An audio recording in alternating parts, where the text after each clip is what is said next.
O dilúvio, mito repetido ou memória de um evento real?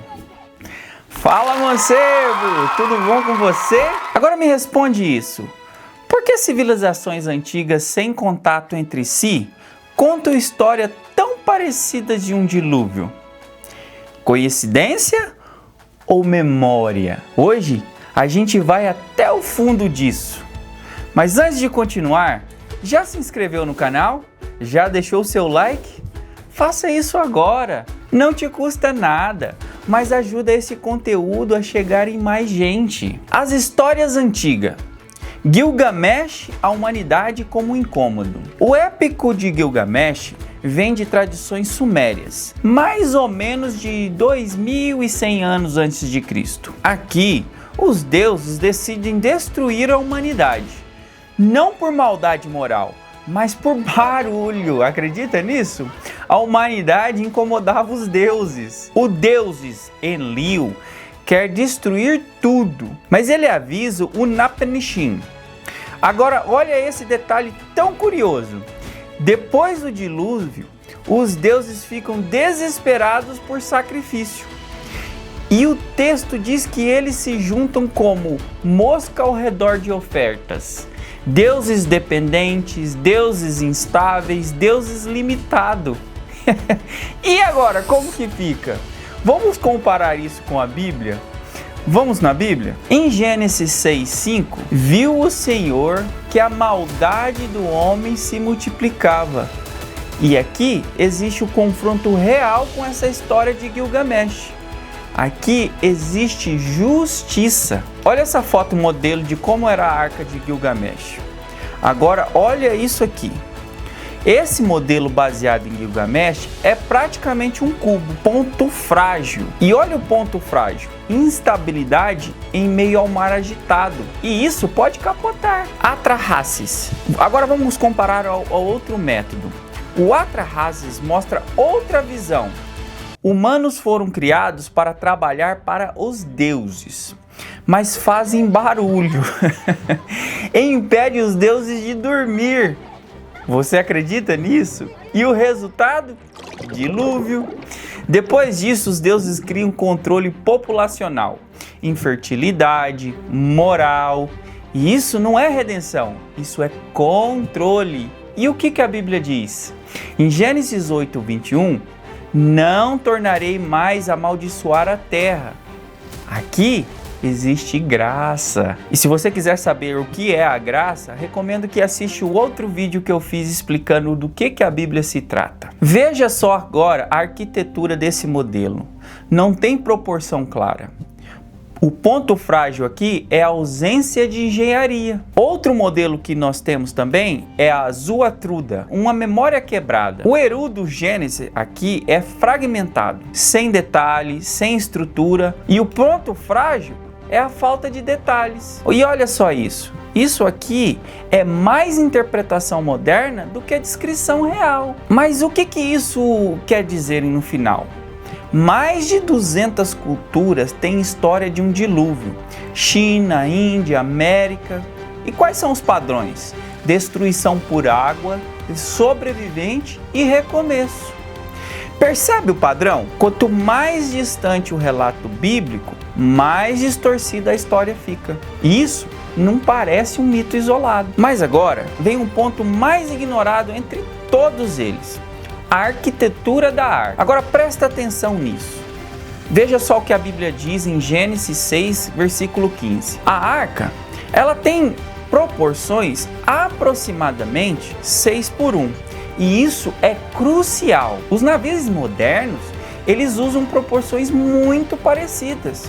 Por quê? Porque isso gera estabilidade, resistência e equilíbrio. E isso aqui, mancebo, não é simplesmente um chute. Isso hoje é testado em engenharia naval. Olha só essas fotos do Ark Encounter que eu tive o prazer de visitar. Agora olhe isso. Isso aqui não é só simbólico. Isso é engenharia. A arca não foi feita para navegar. Ela foi feita para sobreviver. Sem leme, sem vela, porque não precisava ir lugar nenhum, precisava resistir. Mas veja só um detalhe interessante aqui, mancebo. Quando você tem diferentes culturas com versões fragmentadas e apenas uma com detalhe técnico verificável, como alguém naquela época descreve algo que hoje sabemos que funciona? Você consegue me responder isso? Isso não parece mito, parece um registro. Mas aqui vem perguntas difíceis. Mas agora vem comigo, mancebo, porque até agora nós vimos história, cultura e arquitetura. Mas agora vem as perguntas que os ateus e o agnóstico sempre levantam. E são boas essas perguntas e até genuínas. Se você está assistindo isso e pensando, isso não faz sentido nenhum. Relaxa, vamos olhar isso com calma. Eu concordo que eu mesmo já fiz essas perguntas. De onde vem tanta água? Vamos para a Bíblia? Gênesis 7:11. Romperam-se todas as fontes dos grandes abismos e a janela do céu se abriram. De baixo, fonte do abismo. De cima, águas do céu. Isso alteraria a gravidade? De forma nenhuma. A massa continua a mesma. É redistribuição e não criação. E para onde foi essa água? Bora. Oceanos profundos, elevação continental, mudanças geológicas. E o porquê levar aves? Espécie como Arctic Tern migra mais de 70 mil quilômetros por ano. Saem do Ártico e vai até a Antártica.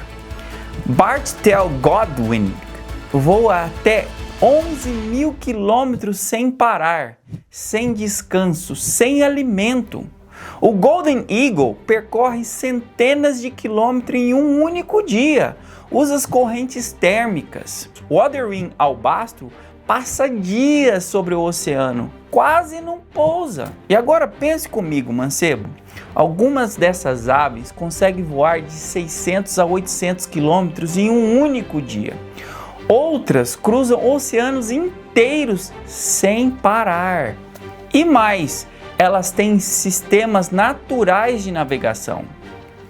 Usam o campo magnético da Terra, reconhecem padrões solares, seguem correntes e vento. Então deixa eu te perguntar, se essas aves conseguem atravessar continentes, se conseguem sobreviver dias sem pousar, se conseguem encontrar direção em qualquer lugar do planeta, por que Deus colocaria elas dentro das arcas? Se fosse um evento local, elas fugiriam, encontraria terra firme. Concorda comigo?